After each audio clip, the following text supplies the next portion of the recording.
The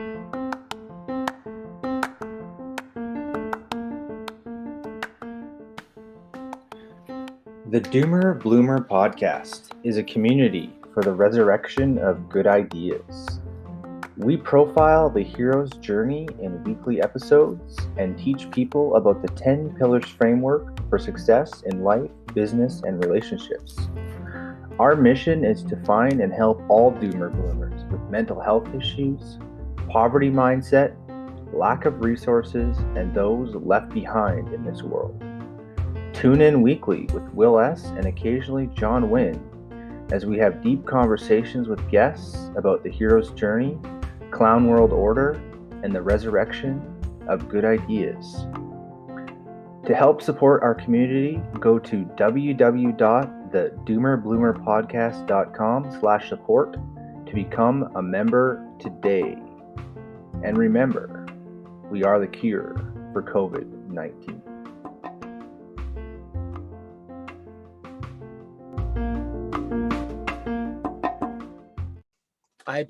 You had to click continue. Yeah, welcome back to the Doomer Bloomer podcast with Will S.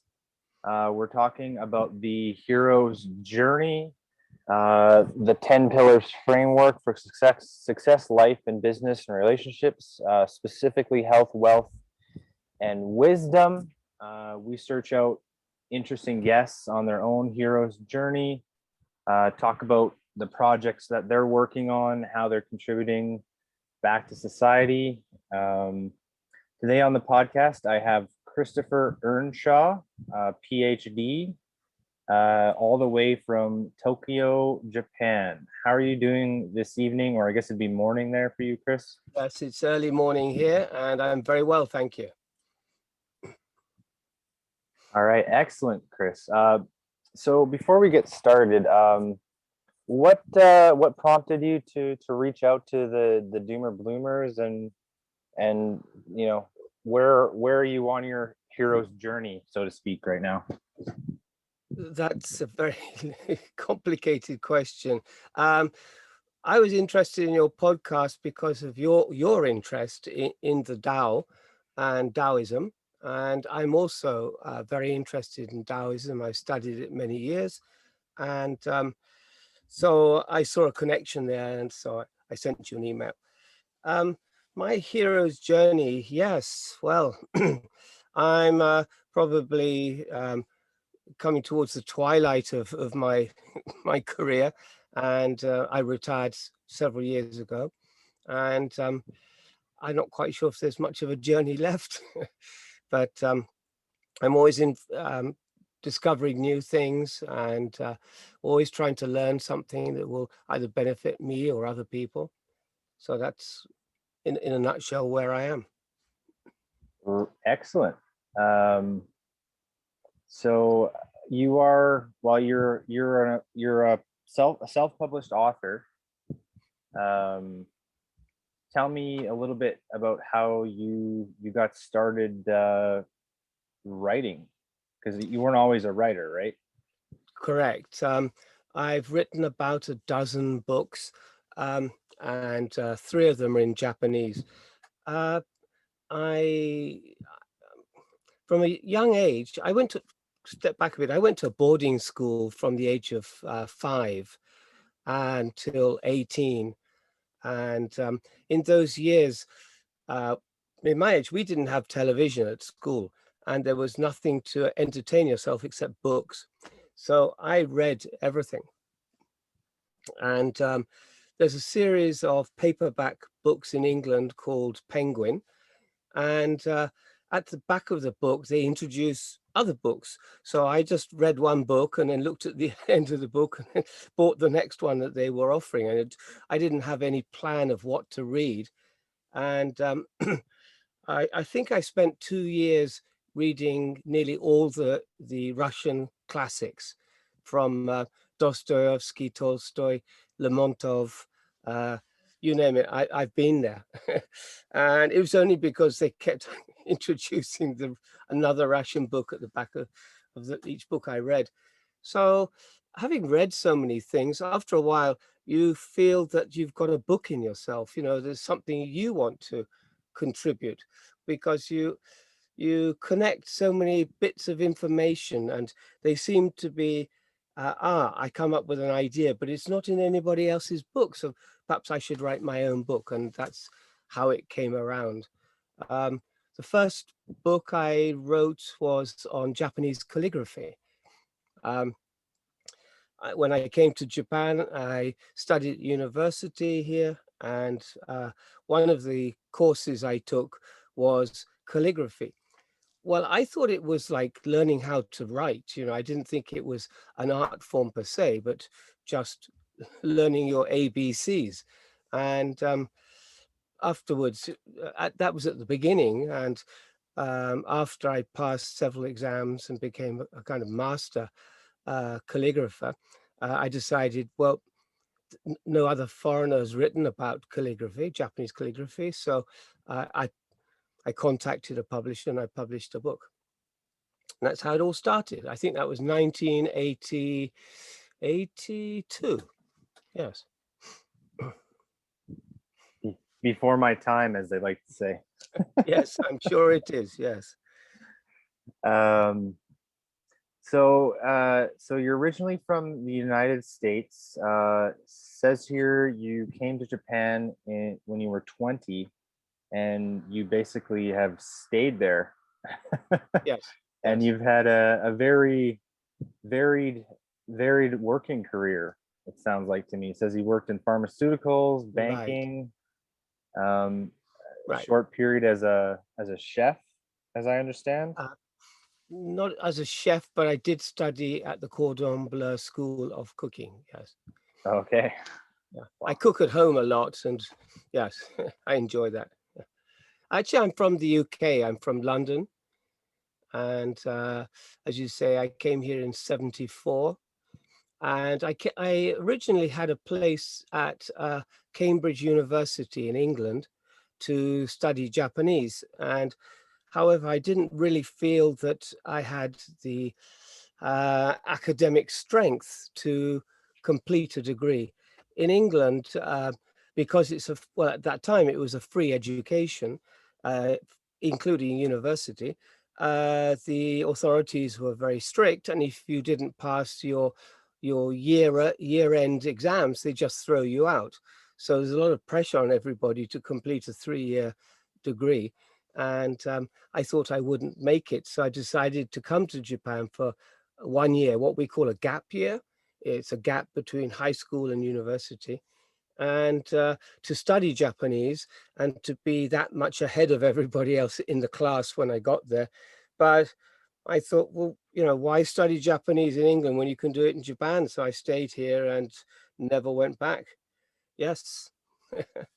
It's I got a life sentence without any chance of reprise.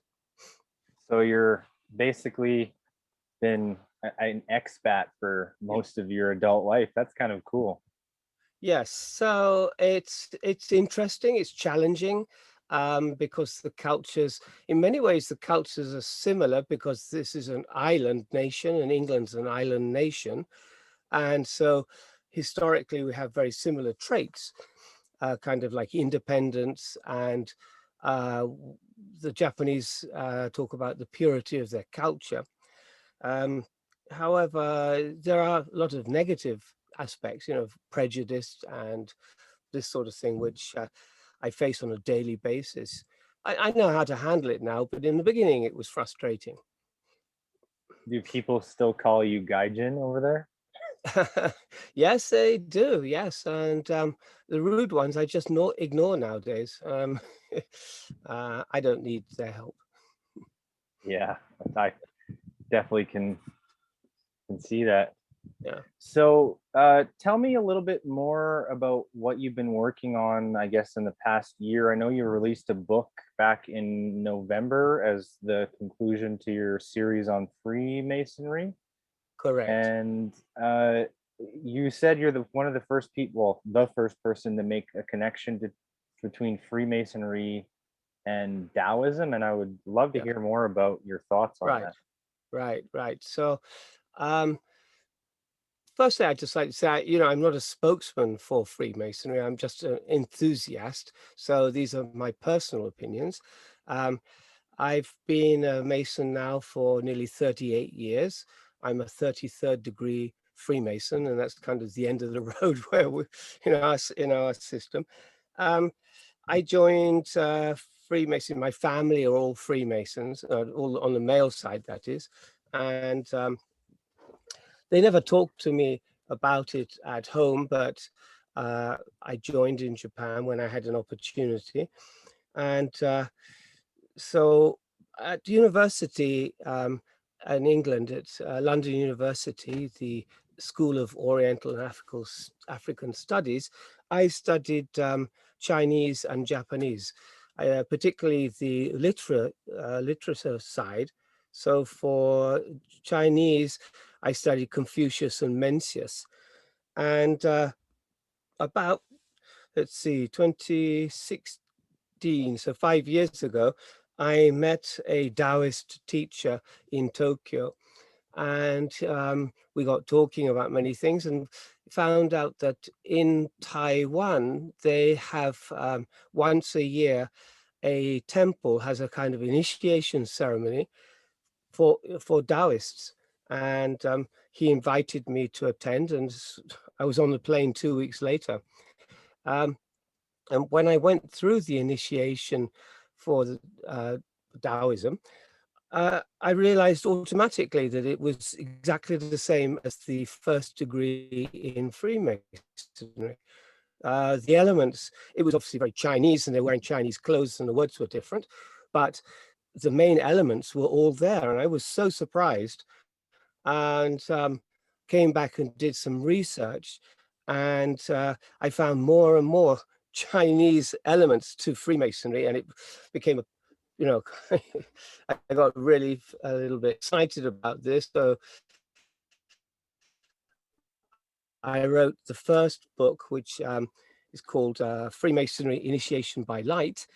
And then the research just kept on going and going, and I completed the story with the second book, Freemasonry Royal Arch.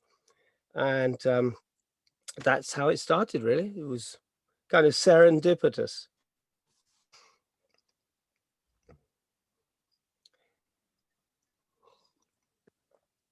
So those are your four. Do you want to know more? Like that's your Freemasonry series. Those 4 books. So the 4 books are in a series called Spiritual Freemasonry. My belief, I mean, I'm not sure what people understand about Freemasonry. Now, Freemasonry is an international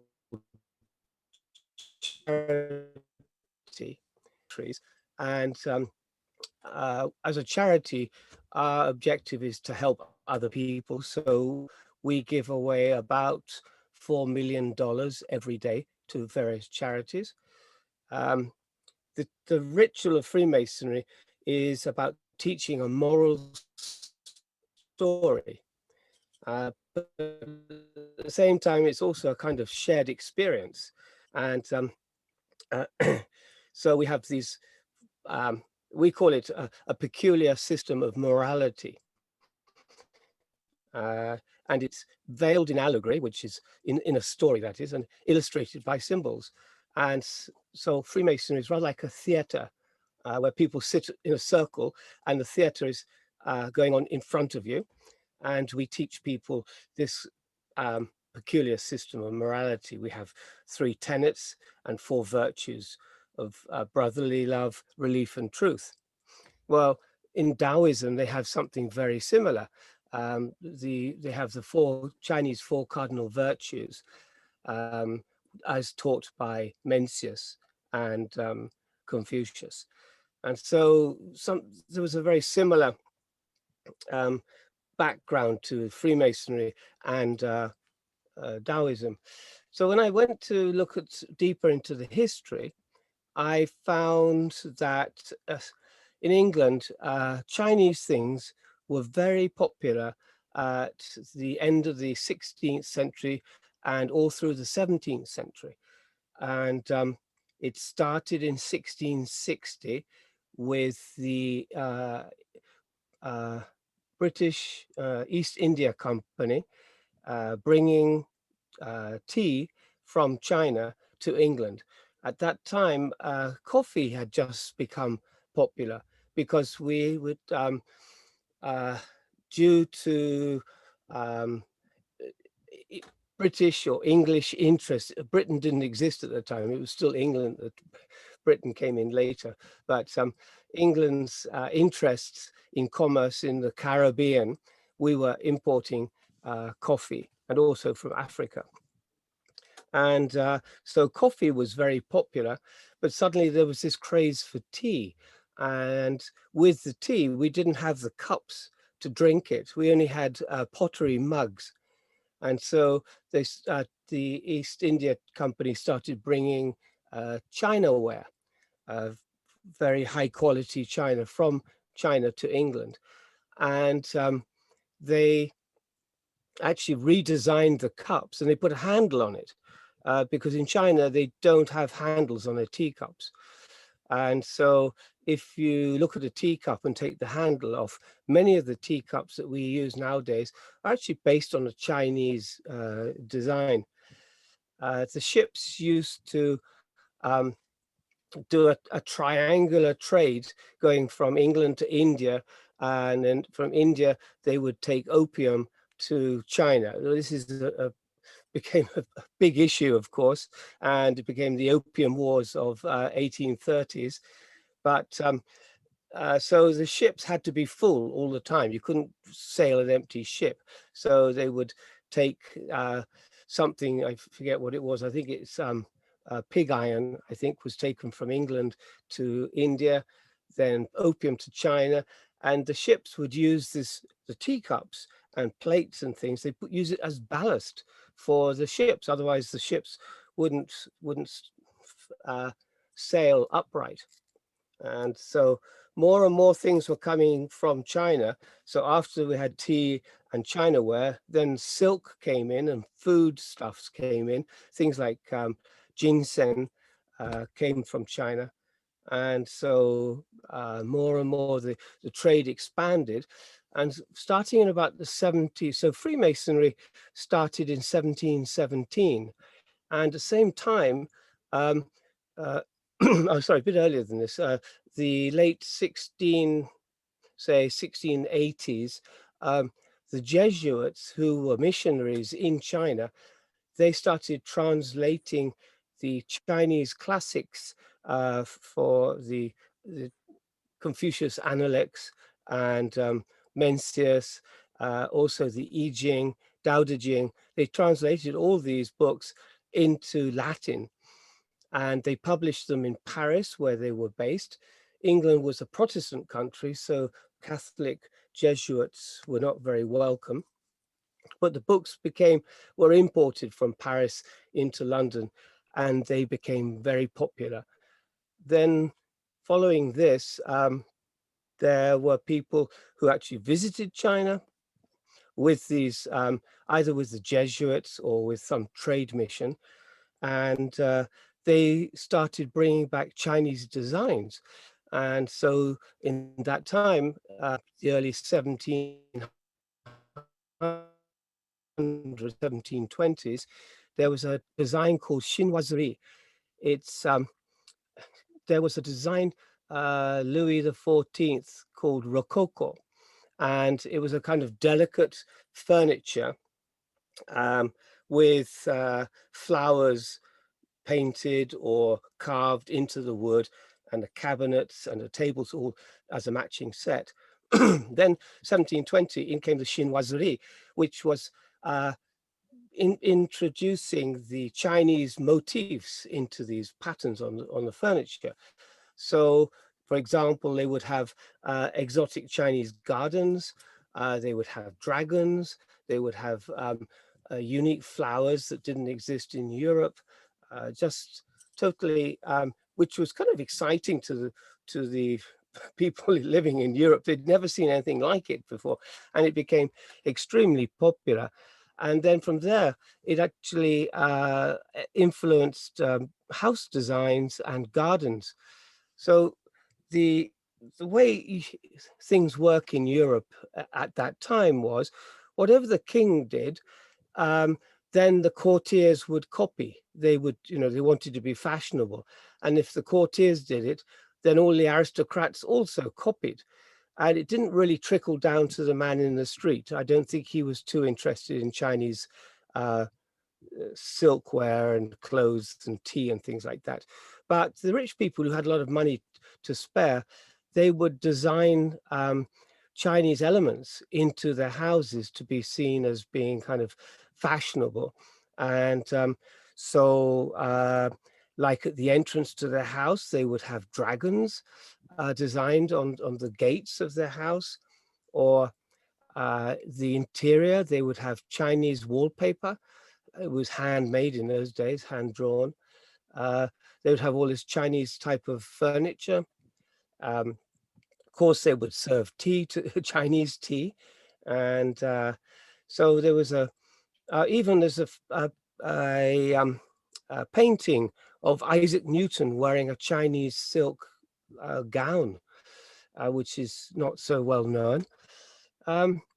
Yeah, so all these Chinese things came into China. So you got the Chinese foods, you got the clothes, you've got the house designs. The first, so the way Freemasonry developed in England, three gentry who are, in England we have a fairly structured social system, and we have the nobility and the royalty. And the nobility is I think there's 6 or 7 different classes of nobility. It starts at the top with the dukes, then it was marquis, marchioness, earls, viscounts, barons, and yes, that's right, barons the lowest. We have lords, which are just titles. Many people who are baron are called lord. Then we have spiritual lords, and then feudal lords. It's a little bit crazy. And so gentry are the people who are basically the professional people, and they don't have titles. So there will be doctors and professors and lawyers and people like that. So 3 of the gentry started or restarted Freemasonry in 1717. And following them, they wanted to have an aristocrat or a noble person, noble, to actually run the organization. And so for the next 30 years, we had a lot of dukes and earls who were the grand master of the organization. And then in about, the date eludes me, but I think it's 1780 or so,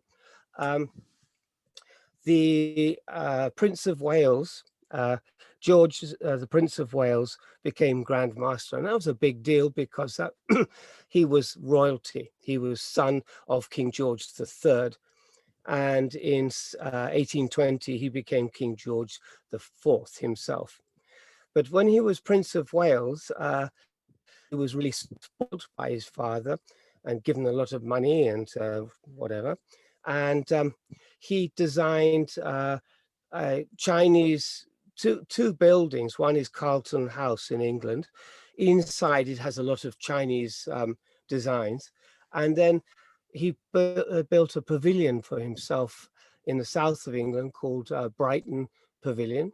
And Brighton Pavilion is actually a Gothic Indian design. It looks rather like the Taj Mahal, but not as large as the Taj Mahal, but 5 times as many onion domes and things like that. But inside there are a lot of Chinese motifs, and the windows, stained windows with Chinese designs, Chinese wallpaper. So, this whole Chinese thing was a real issue in the 1700s, and I wasn't aware of this until I studied it. And so When I looked at the ritual of Freemasonry, there are so many things similar. For example, Freemasons have 3 senior officers. It's the Master of the Lodge and senior and junior wardens. Well, so does Daoism. They have in the Taoist temple, they have 3 commanders, they're called, and the senior one is called the Light Transmitting Officer. That's a kind of direct translation from Chinese. And the another thing that struck me about this was that Freemasonry is not a religion, and neither is Taoism. People misunderstand that. I think Taoism is more like a way of life. They worship their ancestors, but it isn't. Actually, I should step back a little bit, because there are actually 3 types of Taoism. There's Dao Jiao, Dao Jia, and Minjian Dao, I think it is. So the first 2, Dao Jia, is the philosophical Taoism, and the Dao Jiao is the religious, and they're into all sorts of things like invocations and ritual magic, and you think whatever you could think of, they do it. But the Dao Jia, which I joined, is the philosophical one, and they revere Confucius and Taoism and the Tao Te Ching, and that's what they study and they teach people. And so the Taoism that I know, the philosophical Taoism, they initiate with light. And the only other organization to do that is the Freemasons, because other organizations, including religions, they normally use fire or water in the initiation, but they're only Freemasons and Taoists use light. And that to me was a key point, I think. Yes, so does that help? It gives me, well, it gives kind of an overview. You're kind of, I mean, we're talking about, I would say,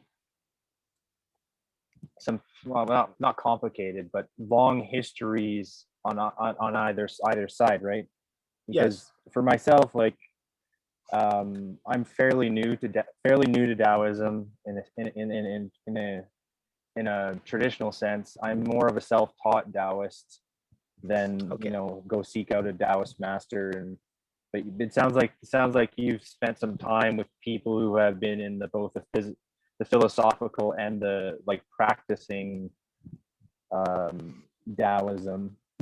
And then, like, to me, and I don't want to come across as like an ignorant person, but I always thought Freemasonry was a secret society, and it doesn't sound like that's the case anymore.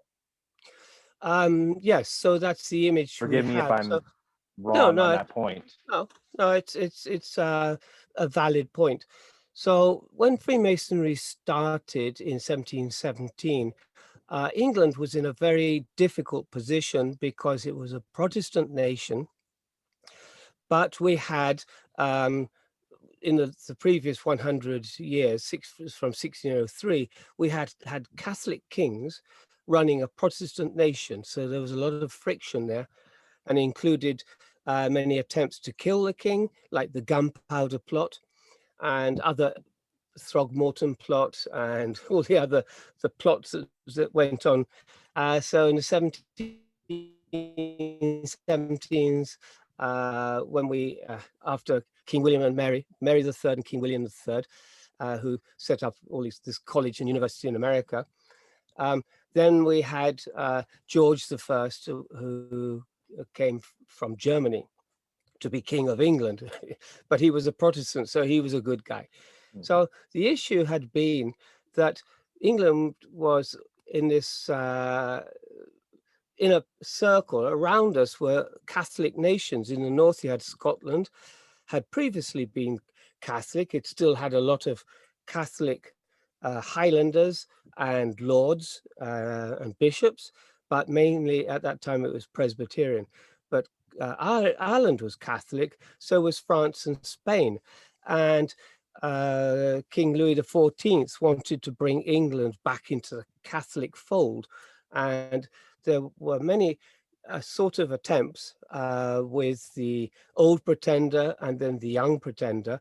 This is the pretenders to the throne of England.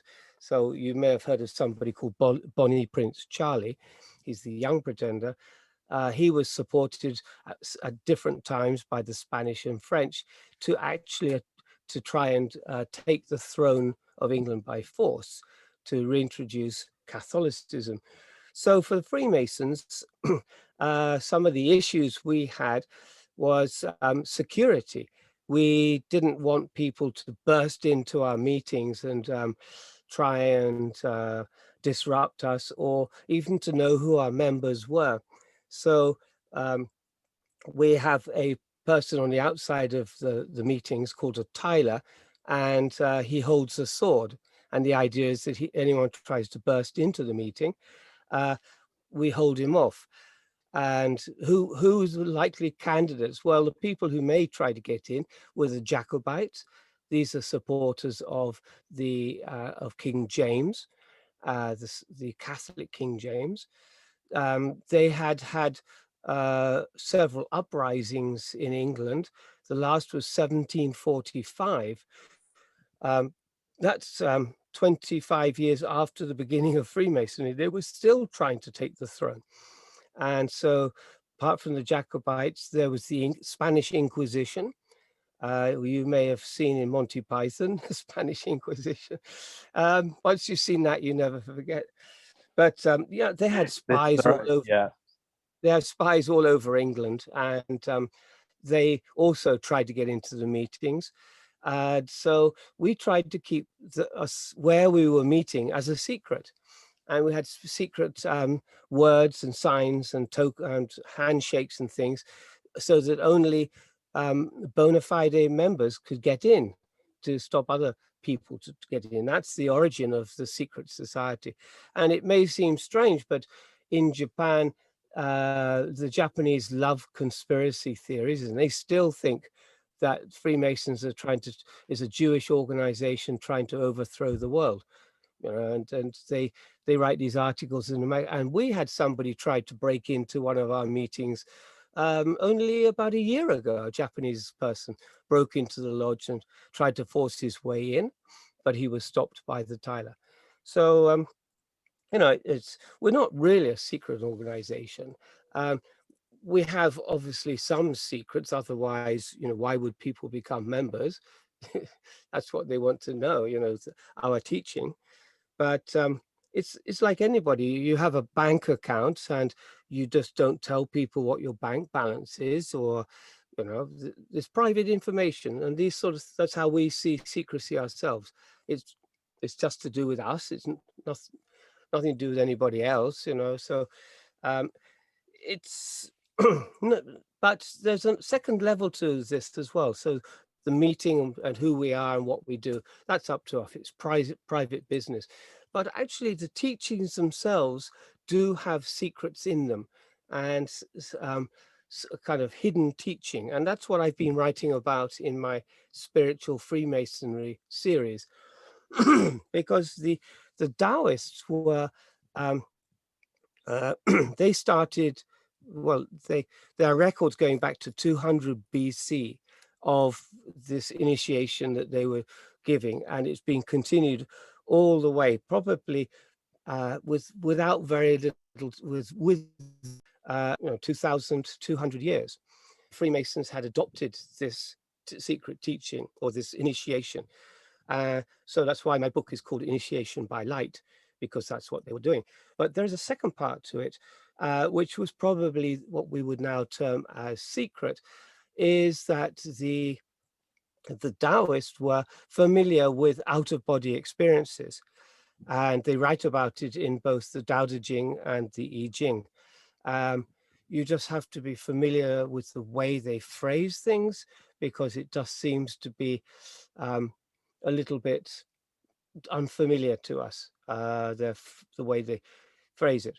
There was a book written, I think, well, we know it was published in 1600s. It was written by Lu Dongbing, and it's called The Secret of the Golden Flower. It's been translated into English now. It's got an introduction by Carl Jung, and it teaches of a Chinese method of out-of-body experience.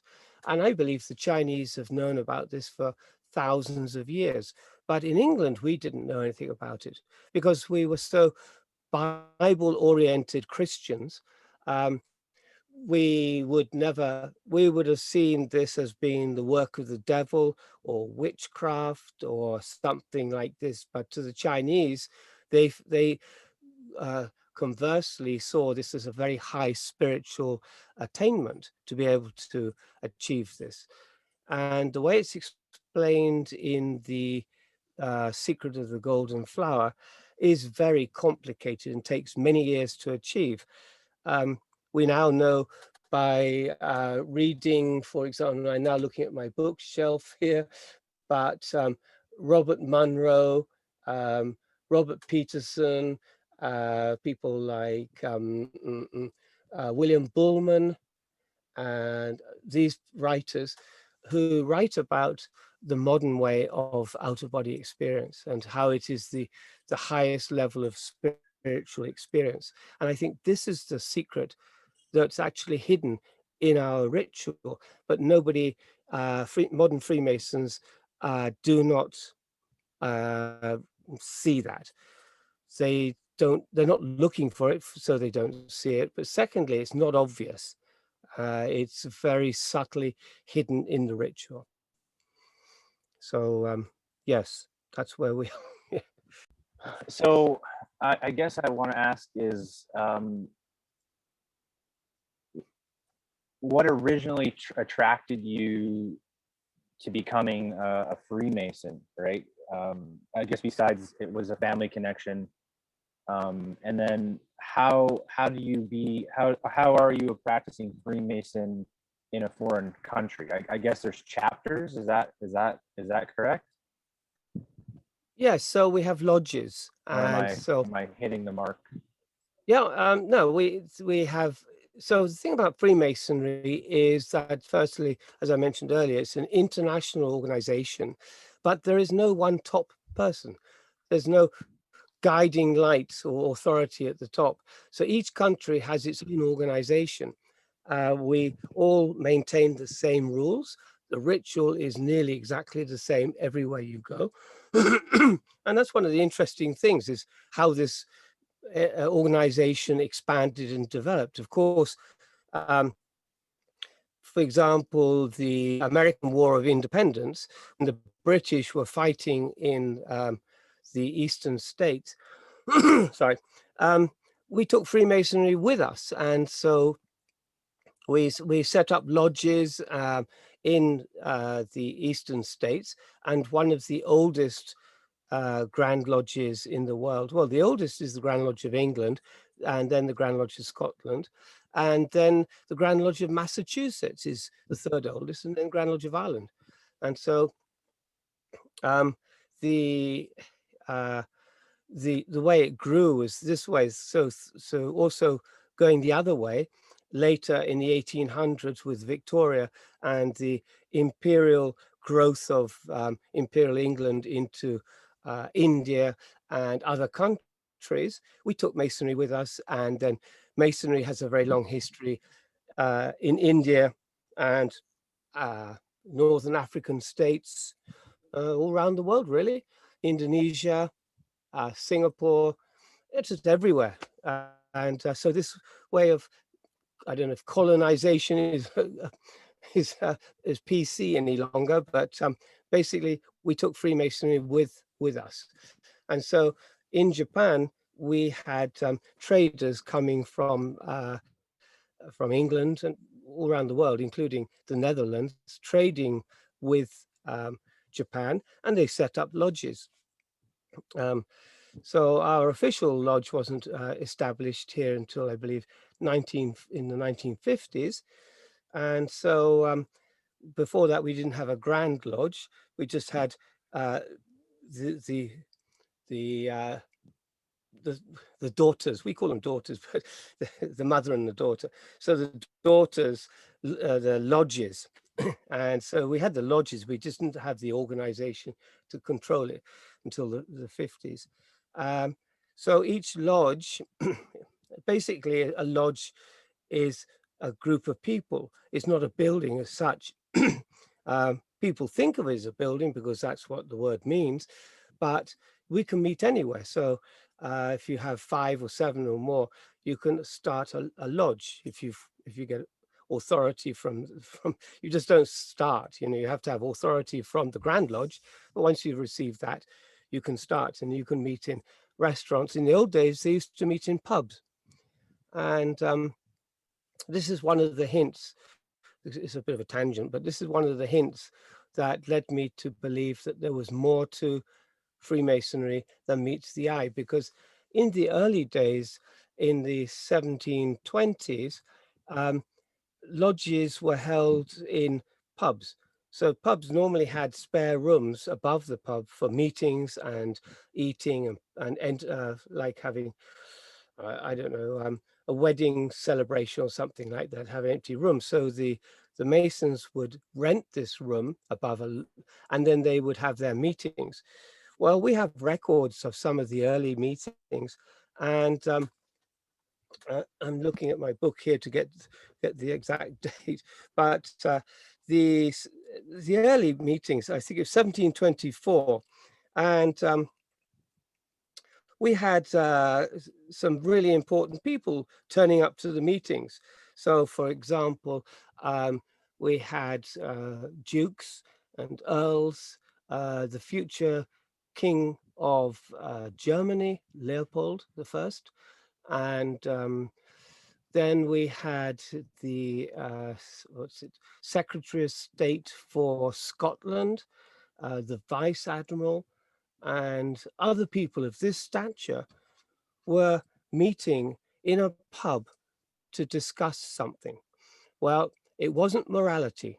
And though now we talk about Freemasonry as being a peculiar system of morality, but I doubt that a duke would go to a pub to be given a lecture on morality. I think that he would feel that that is insulting. He was already a moral person as far as he was concerned. Morality is something the church teaches. And in England at that time, by law, everybody had to go to church on a Sunday. That's the way, otherwise you would be fined.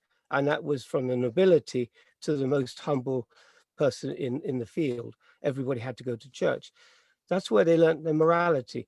I don't see a duke and the future king of Germany going to a pub to learn about morality. There was something extra, and it was this alchemy that Chinese alchemy is what I refer to as it's a spiritual alchemy of how to well, first of all, you have to awaken the spirit, and that's what the light's for. You bring the light from the universe to the individual to awaken his soul to a more spiritual way of thinking. And we have 3 degrees. The Chinese don't have 3 degrees. They only have, the Tao only has the first degree, but we have 3 degrees, and they show how to develop this spiritual energy, which is very similar to the Chinese qi, and the qi energy is circulated in the body. But the difference with the qi is that in Daoism, in the teachings of the Golden Flower, this qi energy actually leaves the body as like a doppelganger, and is able to roam, visit anywhere. The spiritual plane, the terrestrial plane, meaning Earth, and it can go forward and back in time. It is really a very unique situation, and this takes a lot of training, but it is possible. And many people have written about it, including one of my heroes, William Bullman. So I think that is what they were going to learn about. I think that would have been very exciting. The other thing is that the Royal Society had been established in 1660, and people were now thinking in terms of physics and chemistry as being unique studies or disciplines. So geology and things like this. Previously, there hadn't been. It was just general study, what they termed as natural philosophy. It was just studying anything, all mixed up. But 1660, it was actually took more than probably 10, 15 years, but they started setting up the Royal Academy of Chemistry and the Academy of whatever, physics, the Academy of Geology. And so people became, from that time on, they became more specialized in their academic studies. And this is the time when alchemy, as we knew it, started to die.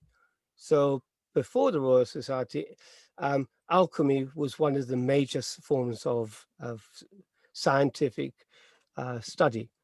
And many people believe that it was alchemy was a search for the way to turn base metal, which is lead, into gold. Well, it was that, but it was also other things as well. And different people used alchemical technology to create different things.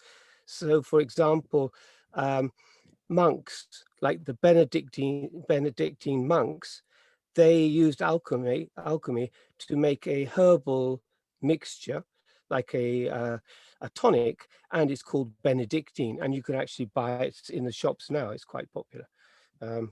So it's a kind of tonic. So people were using the techniques of alchemy for fermentation. They were making it for cosmetics, for medicines. They were taking herbal medicines and trying to make them less bitter and easier to swallow. They were taking that bitterness out. This was all using those 7 techniques of dissolution, calcination, and evaporation, and all the other things that the alchemists did. So, but there was a kind of gray area between the death of alchemy and the beginning of modern science, and this is exactly when the Freemasons established, the 1717s. And one of the leading lights was Sir Isaac Newton. He was a dyed-in-the-wool alchemist. Most historians don't know about Isaac Newton's studies of alchemy. It was only like 200 years after his death, which is like 50 years ago, that they found his papers hidden in some library at a university, and they were all alchemical. They were to do with calculations and things. And it's known that Isaac Newton had alchemical ovens built in his garden for doing experimentation and things. And after his death, his hair was analyzed, and there was found to be very heavy concentration of mercury in his hair.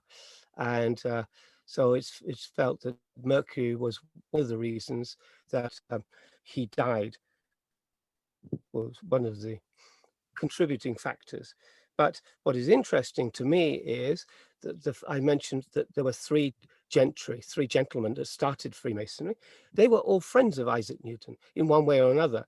Isaac Newton was the director of the Royal Mint, responsible for printing money. Well, actually, they coined it in those days. They didn't have paper money. They used just coins. And but in the same building was George Payne.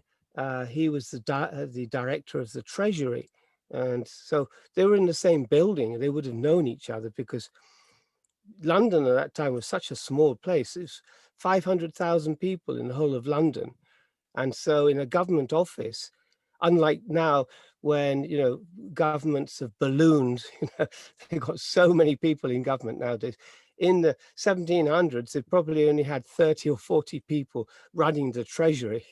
You didn't need any more, And so that's interesting, one point. The second point, that Newton was the president of the Royal Society, and his secretary was a second Grand Master, John de Sagulier.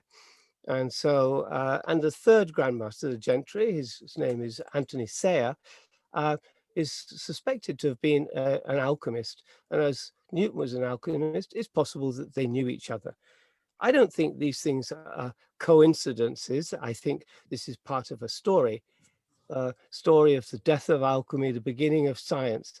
And Freemasons had stumbled upon a Chinese system of alchemy where we could not change lead into gold, but we could change our spirit. We could strengthen our spirit. We could that was it, exercise our spirit and or soul. No, it would be spirit. It's the terminology a little bit difficult, but we would able to, our spirit to leave our body.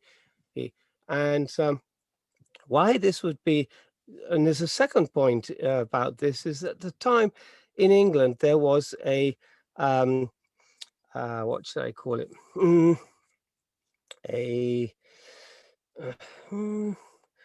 I called it a cause célèbre, which means a country, but there was there were many people who claimed that the soul did not exist. Well, it's difficult because in the Bible there is very little said about the quality of the soul or what happens when the soul dies. It's just not in the Bible. And so the Catholic Church, or the Protestant Church in England, didn't have an answer for this. So people were writing all sorts of things, and the government didn't know how to handle this. So at one point, even in the Houses of Parliament, one author's book was debated upon, and it was found to be blasphemous because he said the soul was a heathen invention. And so the books were burned by the public hangman. And because they put the books in a bonfire and people all came around, it actually made the books more popular, and he sold even more books. People like, anything to do with suspicion or anyway. So we had all these things coming together at one point. We had people who didn't understand about the reality of immortality. Well, if you could succeed at the Chinese Taoist technique of the soul spirit leaving the body and then coming back, well, there would be no better way to prove that we are immortal, that the spirit never dies. And so this coming together with the interest in Chinese things, the Chinese philosophy coming into England, the alchemical, the hunt for the secret to alchemy was coming to an end. The Freemasons probably saw themselves as writing a ritual or a play which would show the individual a way in a graphic form of how to succeed to have the body leaves the spirit leaves the body in an out-of-body experience.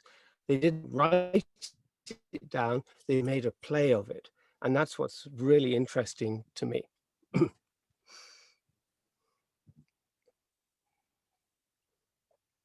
William? So when you say they made a play of it, like they made like a stage production? Yeah. Yes. They made a stage production play, or? No, they made a staged production. Okay. So this is based on a long history in England. We had a guild system which started in about the 1100s.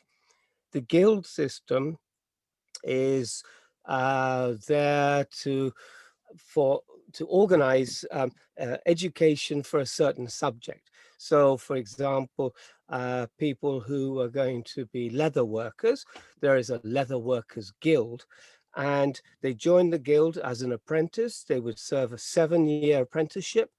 At the end, they would make a beautiful piece of leather, whatever, like probably a saddle or something, probably a saddle.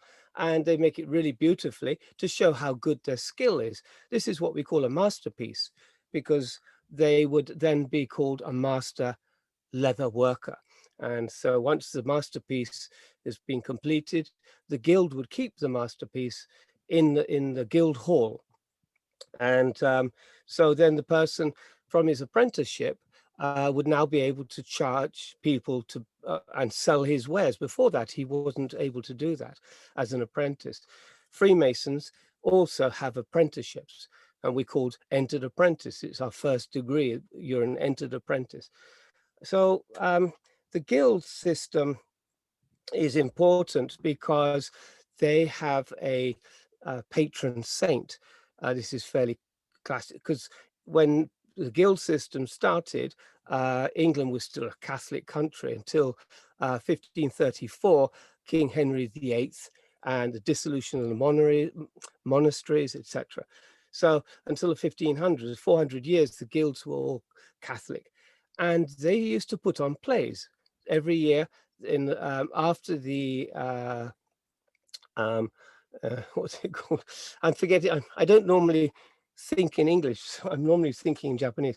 Harvest festival, yes. So after the harvest had been brought in, people could take time off and relax because winter's about to come. Just after the harvest festival, the guilds would then would have a party to celebrate, and to celebrate their patron saint. They would go to a church, and they started by putting on small plays, and they were kind of educational plays. And you had three types of these plays. There was a I forget the name. There was a miracle play, there was a mystery play, and there was a third play, and the name escapes me. But these were either stories in the round, which means it's not a stage and people sitting and watching the stage, but they sit in a circle around the players, so theatre in the round. And they would put on stories of either the lives of the saints or stories about virtue. And after a while, these plays changed, and they got larger, and they started touring. And after, sometimes they would all get together, the people who, like the Guild of the Fletchers. Fletchers are people who put feathers on arrows. That's all they do. It doesn't sound very complicated, but they put feathers on arrows, but I'm sure there's a technique to it.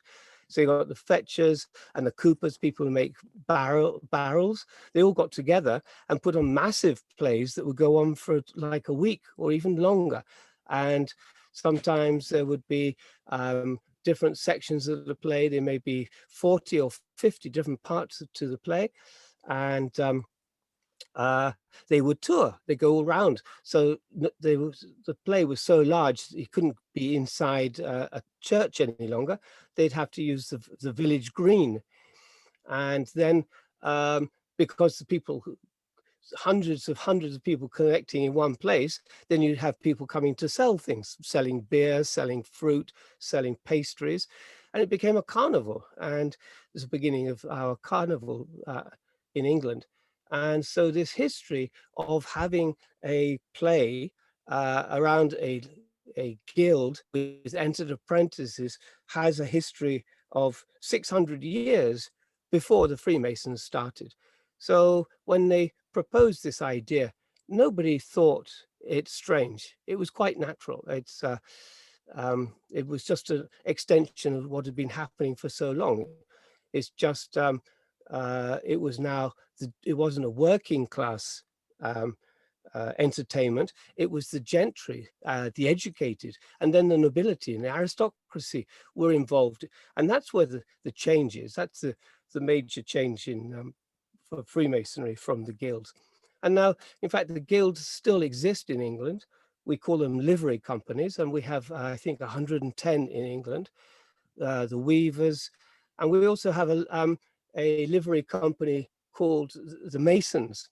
And if you go to the website, it says at the top, we are not Freemasons. It was masonry. It was actually building churches and doing the stonework and making statues for churches. And that's what they still do today. So yes, it's a play. yeah, that's how I traditionally, yeah, that's how I traditionally associate Freemasonry as like brick and cathedral, and more like an Right, architecture, right? right. So Like we is that a component of Freemasonry, yes, yeah, architecture?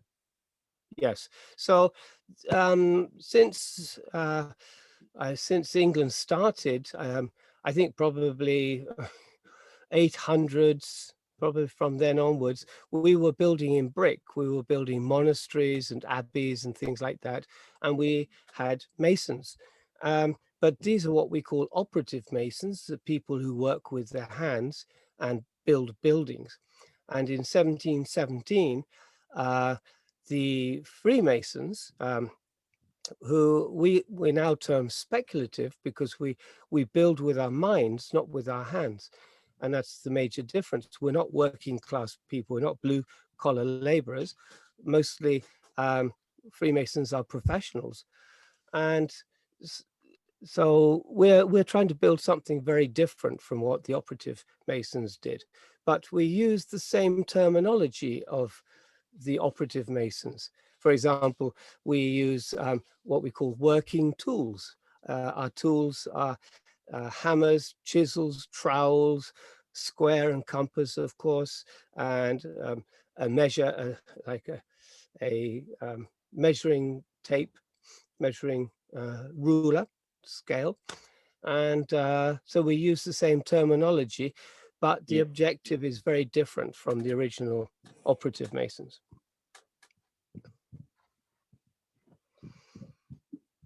And of course, many Americans have, in the early I have a days. question for you. Sure.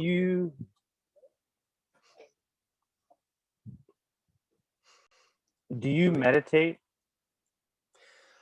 Me personally, Is sometimes that a I do. practice that you partake in? No, Freemasons don't. I mean, that's an individual choice, but in the lodge we don't. Okay. We, because it's based on a Christian organization, we have a copy of the Bible, we have prayers, and we have lessons taken from the Bible in each of our 3 degrees. Initially, Freemasonry was a Christian organization, but now we're a syncretic organization. So if, for example, a Muslim was to join um, our lodge, we would have a copy of the Quran on the altar for him. We've had, when a Chinese friend of mine, who actually I introduced to him, he had a copy of the I Ching on the altar when he was initiated. Okay. What advice would you give to someone wanting to pursue a career or a path similar to yours? I know your path has been very varied, but do you have any So advice first, yes, in that regard? firstly, I would recommend that they read something. You don't have to know anything about Freemasonry to become a Freemason. We teach you, that's the whole idea. But we want people who are moral people, and people who are interested in contributing or supporting societies. What we do, we spend a lot of time supporting charities, giving money and our time. Like in Tokyo, we feed the poor and hungry. We go out at night with something called the Rice Patrol and give out food and things like this. We also support orphanage. Yes, orphanage. We have parties and events for orphans and things like that. Orphanages? Yeah. Yeah. So but every country, every lodge is different. That's what's interesting. They make their own decisions how to collect the money and how to spend it. So that's so I would read about it. Of course, I would like people to read my book, this because it talks about the early days and how Freemasonry begun, the beginning of Freemasonry. In any of the books in my Spiritual Freemasonry series would be a good start. I mean, probably the best place to start is with the Initiation by Light, because that's where you start. But anyway, So reading's good, and but just to go with an open mind. And how you join a lodge, well, if you know a Freemason, you should ask him, because we have a rule that we're not allowed to ask people to join. We don't do proselytization. Um, People have to join of what we say of their own free will and accord, and we don't want to pressure people to join. So if you want to join and you don't know a Freemason, the best way is to look it up in the telephone book, look up the Grand Lodge. So if you live in British Columbia, you could look up Grand Lodge of British Columbia or Grand Lodge of Alaska and ask them, I'd like to join a lodge, what should I do? And they will introduce you to someone. It's as easy as that.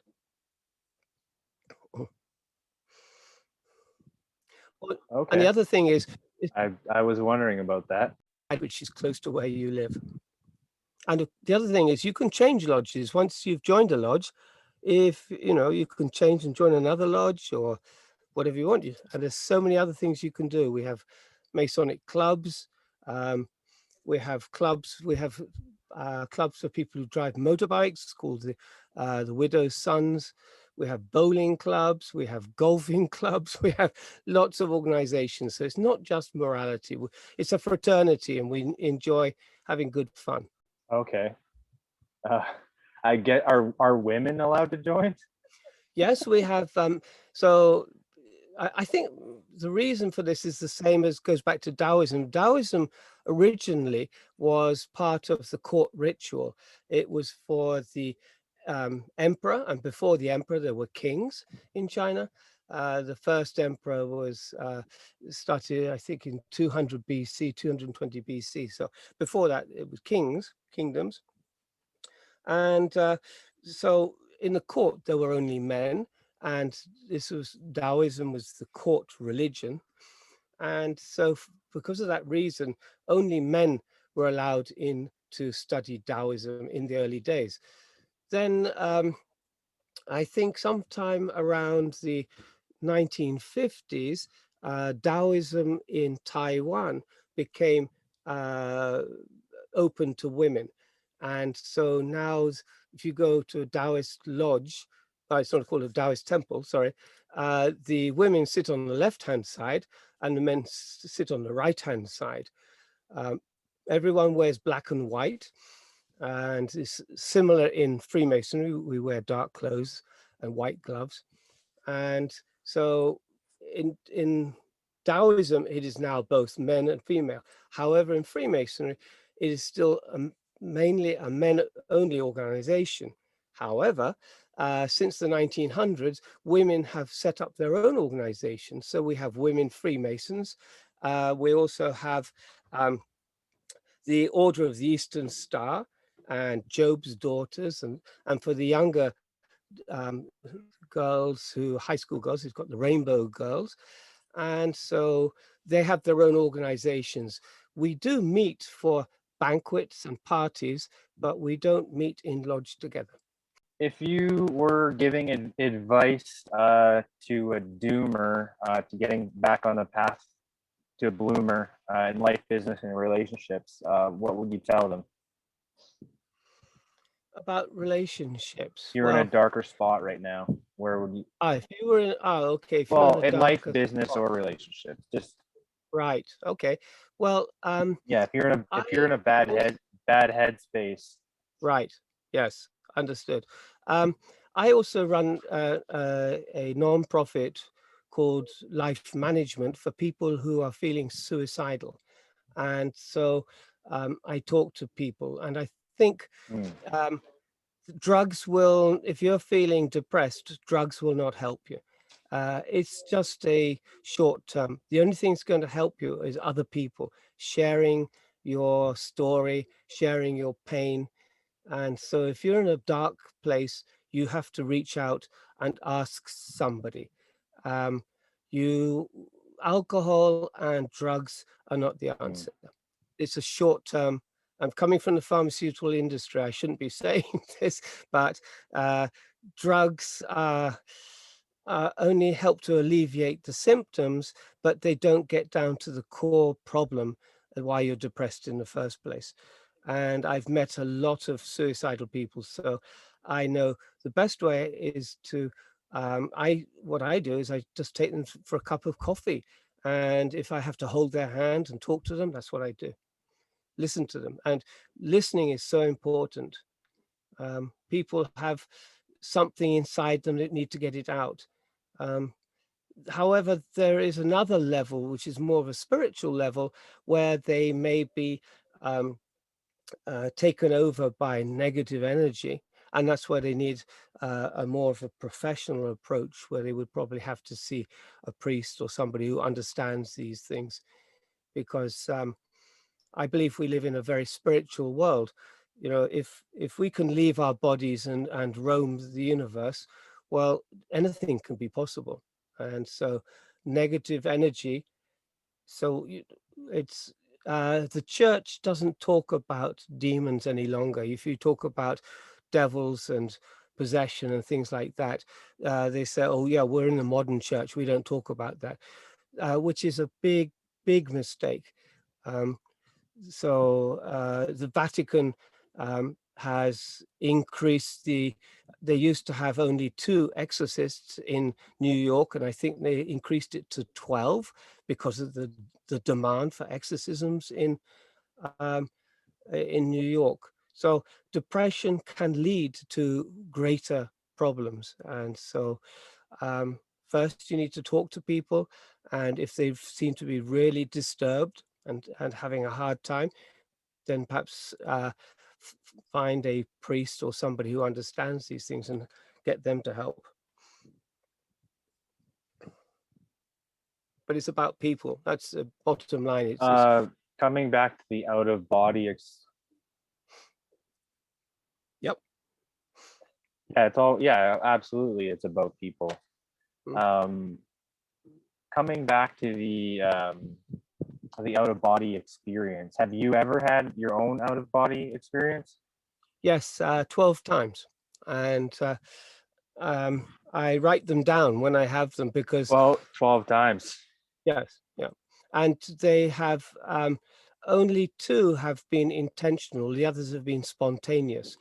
So I have asthma, and one of the strange things about asthma is that you often get nasal polyps, which is a kind of growth inside the nose.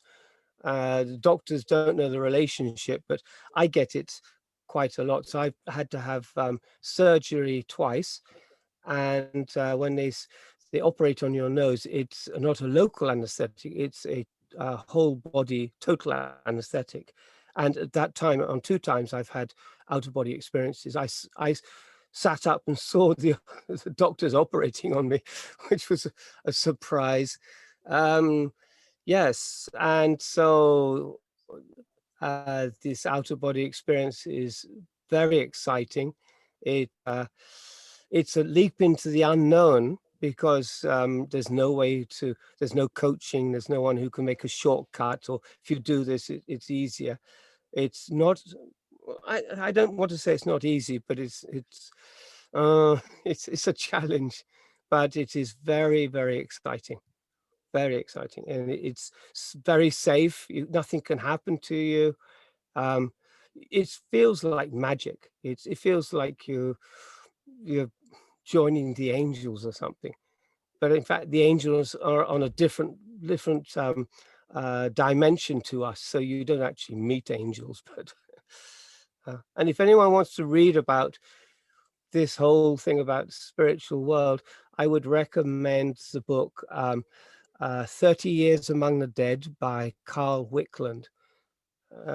It was written sometime in the Victorian era, so the English is a little bit difficult sometimes, but it's about a psychiatrist, Dr. Wickland, and his wife, who's a medium, and they were healing sick people by exercising themselves. And they would talk to the spirits. It's really, really interesting. And it's like 200 yen. It's about $2 as an ebook.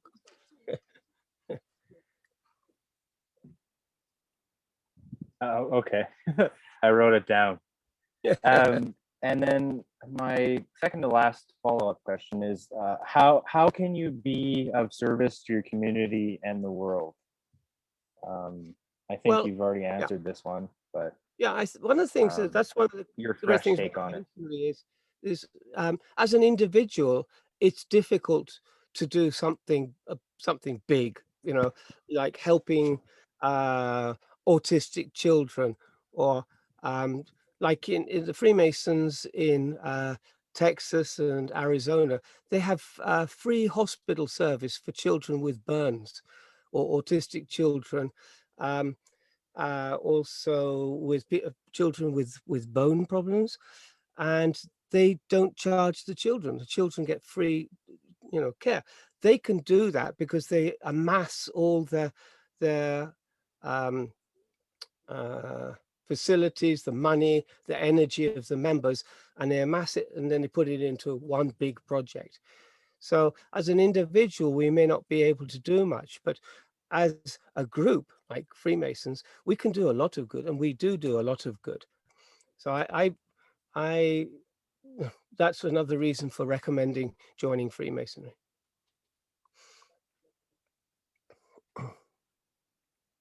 I don't know And if the you, other thing here, I, it says you're a biomagnet therapist. oh yeah. So I'm a biomagnet therapist. What is biomagnet therapy? Yeah, this is very, very interesting. Is that So a I is that an energy? Is a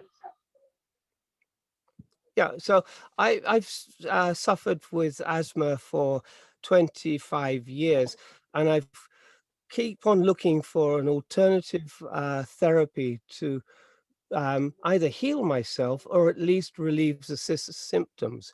So some of the symptoms, of course, difficulty breathing, but coughing, phlegm, difficulty walking because you can't breathe deeply, and sometimes also going into kind of shock and having to go to hospital. So through my research, I came across biomagnetism. And what it is basically, it is similar to acupuncture, but instead of using needles, we use small magnets. They are neodymium, which is a rare earth magnet. Um, Rare earth actually is a misnomer because rare earth isn't rare at all. Um, so the neodymium magnets are actually very cheap. You can, for like $5, you can get 50 of them. Basically, how it's done is the acupuncture, they use meridians, and you're able to release energy by hitting acupuncture points. But with biomagnetism, we use magnets in a pair. We use a positive and a negative, same magnet but upside down, and the magnet energy flows between the two, and it's able to change the pH in that part of the body that you're working on. And I've been for the last, I studied this, I think in 2017, and I've been, not just myself, I've noticed real important changes in my health, but I've also been able to reduce any medicines I take for asthma, and I get better breathing. It's just totally better. But I also started treating people who have Parkinson's disease. So when I got the qualification as a biomagnet therapist, you can find it online. I was thinking, well, how am I going to use it? And so I can't go around people who've got serious diseases and say, well, let me try with these magnets, because it's not really ethical. So I thought about people who have rare diseases, and it's not well known, but there are over 200 diseases for which there is no therapy at all, no medicine at all. So these patients, they either get painkillers or they get anti-inflammatories like corticosteroids or something like that.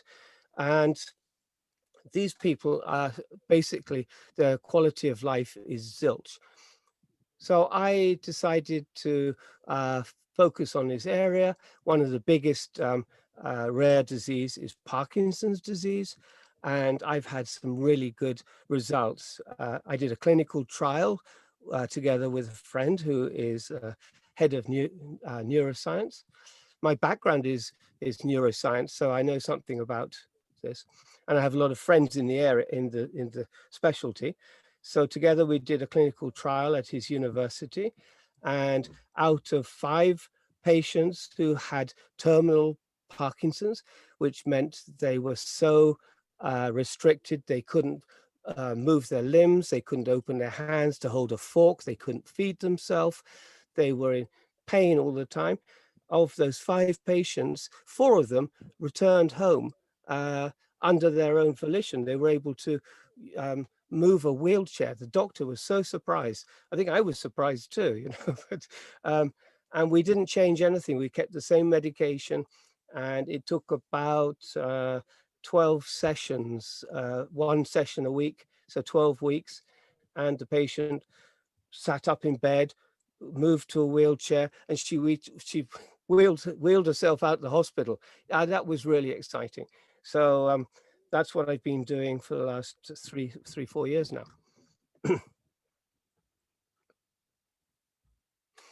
Oh, okay. And where can our listeners connect with you online? Great. So my private, my personal website is chris-earnshaw.com. I have Twitter, which is author Earnshaw. I've got podcasts on, I think if you put spiritual Freemasonry in inverted commas in Google, I think I take the top 10 spaces. You will be able to find me somewhere. Chris Earnshaw. There's another famous Chris Earnshaw who is head of British Telecom, but that's not me. Oh, okay. Not to be confused, eh? And then last and finally, I always ask this question just for fun. Yep. What is your zombie plan, Chris? Do you have a zombie plan? Yeah, I'm going to join the preppers, I think. I will pay to join the preppers. All right. I think they got supplies of baked beans and things we can just about survive.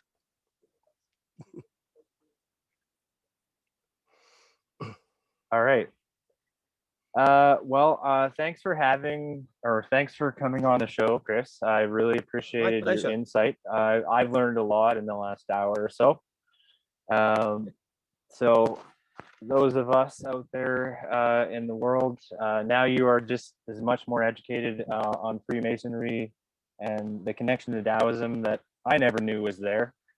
Thanks for stopping by, everybody.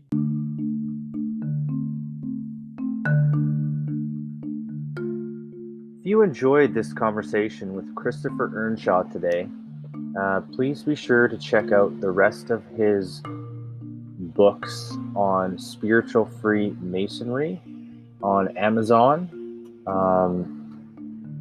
specifically Initiation by Light, and his YouTube channel, Spiritual Freemasonry. Here at the Doomer Bloomer podcast, we're always looking for interesting guests, such as Chris. If you would like to reach us directly, we are on all social medias at the Doomer Podcast on Twitter, Instagram, and Facebook. If you would like a little bit of extra help from me directly, book my time. We have a coaching program available, the 10 Pillars Framework to Success, Life and Business and Relationships. We have a Patreon page. You can get some swag from our Teespring store, or check out our GoFundMe page. If you are listening out there and you just want to rebroadcast this or reshare or retweet, the hashtag this week is Freemasonry. Have yourself a great and prosperous day.